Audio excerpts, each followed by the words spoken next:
Hey, good morning, everybody. It's Friday, May 1st, 2026. Happy birthday to my daughter today, 29 years old. You know what that means? That means I'm freaking old. But anyway, good morning, y'all. I am Hammer, founder of Hammer Solutions, home of great products like Originator Success, Grab and Go Social, and Rate Sensei. Products to help my originator friends get more loans in 2026. Be sure to go check those out if you're a mortgage originator. Remember, you can join me live each and every weekday morning, 9:30 a.m. Eastern Time, broadcasting to you on Facebook and YouTube. Next week, I'll be coming from Nashville. I've got my Founders Board Mastermind meeting, but I will, of course, still be going live and giving you my love. Remember, you can join me live each and every weekday morning, 9:30 a.m. Eastern Time. If you don't want to miss a moment of the show, make sure you sign up to get our text reminders that I'm going live. I send out a text as I hit the button, so that you have the links and you don't have to depend on the social media channels to let you know that I am here and to remind you and make it easy for you to join me each day. You can sign up for those at hmmr.io/reminder or use this cool QR code over here. If you're on your phone, take a screenshot, go back to your photos.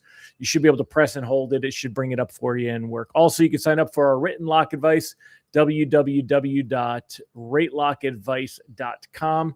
I send out an email each and every weekday morning. Let me show you. We'll pull it up for today, and I'll show you what that looks like. So, because I'm feeling like doing that. So hold on a second. Let me click the screen share, and we'll show you here. So here you go. So this is the example of the email that I send out.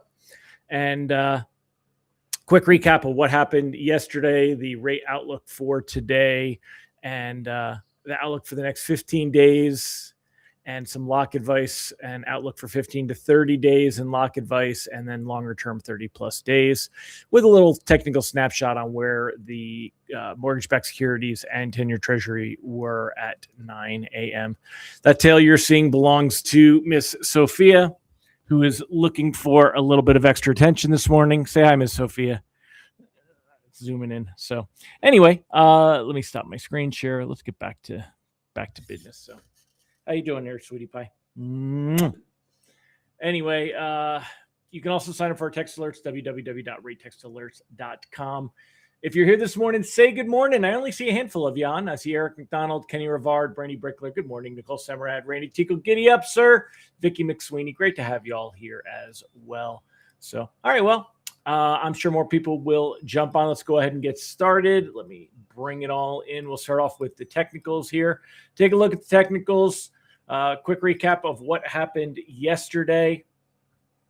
What happens if I do spotlight? Showtime.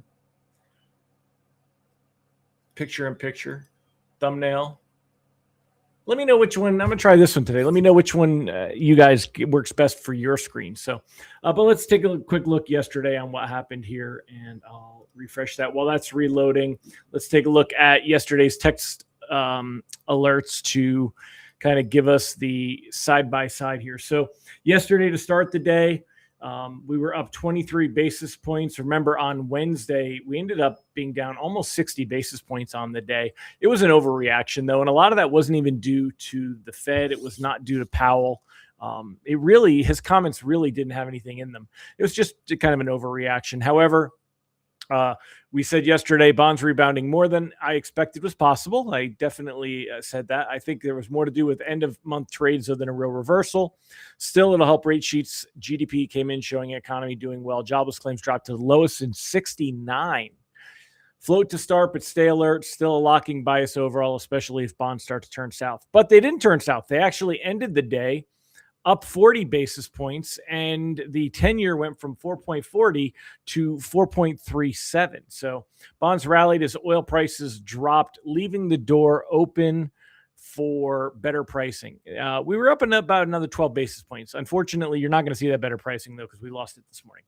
I'll show you that in a minute. I still don't trust this to be a longer running rally. It does help rate sheets improve. Most loans can float into tomorrow, see how it plays out. So we didn't really lose anything by going that route. Let me go ahead and pop over here. Okay. By the way, if you would like to sign up for those text alerts and get those texts, it's numbers down at the bottom of the screen. So anyway, taking a look here yesterday and just kind of, recapping, we did see that improvement through the day. You could see that this is just trading chatter, but you could see this right here. We kind of saw a nice ramp up after about 1 p.m. Just a nice steady ramp up through the day, ending the day a little bit better. This morning we were up and then we lost those gains. So pricing came out right around 10 a.m. ish, right around here, and you could see that that's basically right where we're at right now. So it's basically flat. It means that rate sheets should be very similar to what we saw yesterday. And I told you, I said 6.43.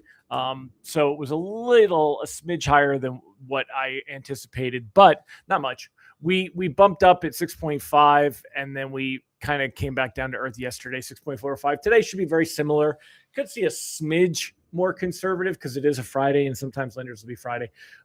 Those gains we saw yesterday afternoon, by the way, there were only a handful of reprices better. I mean, like just a couple, really nothing. So there wasn't really anything to take advantage of on that, on where we are and where they went. So rate sheets today, they're going to be, like I said, they're going to be very similar to what we saw yesterday. Should be better than Wednesday at the end of the day, but really not that different from what we got. Reprice risk on the day is moderate. It's a Friday. We're going to get ISM manufacturing data in 20 minutes, but other than that, it's a quiet day. Fridays tend to be pretty boring, pretty quiet. So that can be something that will, it can put us in a position where we can see bonds drift lower through the afternoon. So reprice risk on the day is moderate. It's not that it's terrible. It's just, semi-possible, if you will. But with the kind of overall direction, the rate outlook for the 15 days, cautiously float to start the day today. See if we get some kind of recovery, but basically I'm still in a locking stance. What's helping prices this morning, what's helping bonds this morning is this right here. Oil prices fall on report that Iran sent response to draft peace agreement. We'll take a look here. Looking at the headlines here. Let's take a look at the headlines and kind of talk about that one. So this is the article, oil prices fall on report that Iran sent a response to draft the peace agreement. It's funny because all the threats for bombs and blowing things up and everything did not have anywhere near the effect that the blockade is having. Iran is absolutely getting throttled. They are struggling. Their economy is struggling. The blockade is winning. It's actually one of the things for this whole thing that is winning. Now, there's an interesting, is it here? Yeah. So Trump, the Trump administration has argued that the ceasefire reached 3 weeks ago terminated hostilities between the two sides. If you remember, when the president's the commander in chief, he started the actual military action. He faced a 60-day deadline under the War Powers Resolution to get permission from Congress. So under the 1973 law, the president must withdraw troops within 60 days of notifying Congress of their deployment unless lawmakers authorize the military action. Now, you could argue that the blockade is troops and that we need military action and that it, constitutes military action. However, the Trump administration argued on Friday that a ceasefire reached 3 weeks ago had terminated hostilities between the two sides, and that would allow the White House to avoid seeking congressional approval for the war or the extension, the 30-day extension that they can ask for.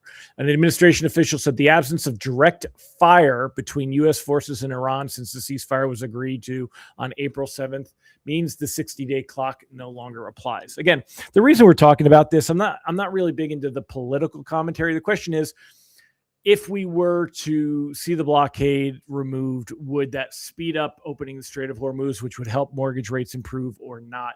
And would that be required based on this? So just being aware that there's some back and forth about this, but, it doesn't look like there's anything that's going to force Trump's hand to remove the blockade. And when you look at most headlines, the blockade is working. Iran is grasping for a solution to an American blockade it can't break.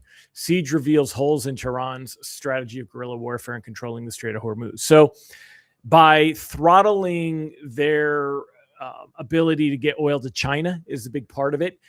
It may force them to, to take a peace negotiation, a peace offer that includes not having the nuclear, and that's the big part of it. So we could, again, the reason I'm talking about this is that it's working, and it could force their hand over the next couple of weeks where we actually see a deal done and the Strait of Hormuz gets opened and the blockade gets, removed. Iranian ships are then allowed to flow as well. And then once we see that, you're going to see rates come back down. They're not going to get back down, half a point, but they'll drop an eighth, a quarter point. They will move back down. Right now, when we look at mortgage rates, you could see back in March 27th, that was the highest we were locking. This is Optimal Blue, so it's showing what are the 30% or whatever they have going through their system. What were the locks at? And right now, you can see we're at the higher end of our range. If we kind of draw a range here, we're at that higher end of the range for locks, but we're not up to where we were here at the end of March. Now, if we see something happen and the Strait of Hormuz opens, that's going to bring us back down here. And that's where we kind of want to be, don't we? We want to see better rates. And you'll see all the press that goes with it. So that's kind of what we're looking for and where we're at. That's why rate sheet, for anything it's 15 to 30 days out, consider locking risk averse because we just don't know. But it's possible that we could see this stuff come together and help rates to improve, the second half of May, later this month, as today's May 1st. So that's kind of what we got going on and where we want to be and why we're talking about this. So I don't care about people's feelings and tacos and Trumps and whatever, but how all this is kind of coming across. The good news is we really don't appear to be in trouble of seeing escalation, seeing a break in the ceasefire. If that were to happen, that would push rates higher. That doesn't seem to be a thing. So that's the good news. The bad news is that the longer this runs and the Strait of Hormuz isn't open, there's really just not a lot that rates can do to move lower. Remember that when we were looking at this chart here, this lowest section right here was the Friday when the Strait of Hormuz was open for one whopping day. So it shows you kind of what we're expecting to see as a reaction when the Strait of Hormuz is opened, and hopefully that happens. So there you go, my friends. And that's what I got going on for you. I hope that helps. Let me know in the comments. Hold on. Let's see. So Sean said, any thoughts on Kashkari? I mentioned, just like I mentioned to you in the DM with Kashkari, that's just old news. Going as far as to say if the blockade lasts a long time, we may need to raise rates. He's always hawkish, so I don't think anybody really is worried about what Kashkari has to say. This was the CNBC article, by the way, about the dissenters explaining their no vote, saying they disagreed with hinting the next move would be a cut. Kashkari was one of them. It was regional presidents Neil Kashkari of Minneapolis, Beth Hammack of Cleveland, and then the other one was who was the other one? Here it is, Lori Logan, Dallas Fed President Lori Logan. Oh, you guys can't see that. Hold on, let me bump this up. Dallas Fed President Lori Logan joined Kashkari and Hammack in objecting to the statement language. And again, Stephen Moran, always saying that he thinks there should be a rate reduction. He's just such a puppet. It's so crazy. But he would be out once Warsh goes in. So that's really going to be, especially because Powell's not leaving. So that's going to be a problem for Trump because he can't keep Moran there and get Warsh in. So we'll have to see. But no, nobody really cares that Kashkari is talking about that. And he's already said that he's kind of hawkish. Kashkari said the statement contained a form of forward guidance about the likely direction of monetary policy given recent economic and geopolitical developments, higher level uncertainty about the outlook. I do not believe such forward guidance is appropriate. You look at what markets are already pricing in anyway. Take a look here at Fed futures. When we get to December, there's it's an 80% expectation that rates will be exactly where they're at right now. Hold on, let me just remove this comment so you guys can see this. Okay, so it's an 80% expectation that rates will be exactly where they're at right now. A 10% expectation we'll see a rate hike, and a 10% expectation we'll see a rate cut. So it's really, it's really not. That's that's kind of where we're at. So there's nothing that's got any real guidance. Markets are already, they don't care whether the statement was there or not. They already believe it. So, and to finish answering your question, I'm not sure I understand that if it lasts long, oil up, that goes up, that doesn't slow the economy, not cause inflation. So the cost of everything gets more expensive if oil goes up because you got transportation costs, fertilizer, all kinds of things that trickle into everywhere. It would slow the economy if it lasts a long time. But the U.S. has been much less bothered by it than other parts of the world. So it's not expected that it would slow our economy. People are still spending money. The argument is they would spend money on gas. If you're spending $4 on gas, then you don't have that extra $1.50 to be spending on other goods and services. And that's where that gets more expensive. So good morning, everybody. All right. So what are y'all doing this weekend? Today is Friday. Let me know in the comments. I am just still taking it easy and recovering. I'll do some honey-do list stuff, but move a little slower than normal. And then Sunday, I'm driving to Nashville with Austin, and we will attend the Founders Board meeting. That's the mastermind group that I am a part of that helps me to be better for you guys. What do you think of my look lately? I've got that Breaking Bad season 8 or whatever the last season was, the Heisenberg grow out going on when he kind of looked at the end of Breaking Bad. That's kind of, this morning I'm like, I kind of look like Heisenberg.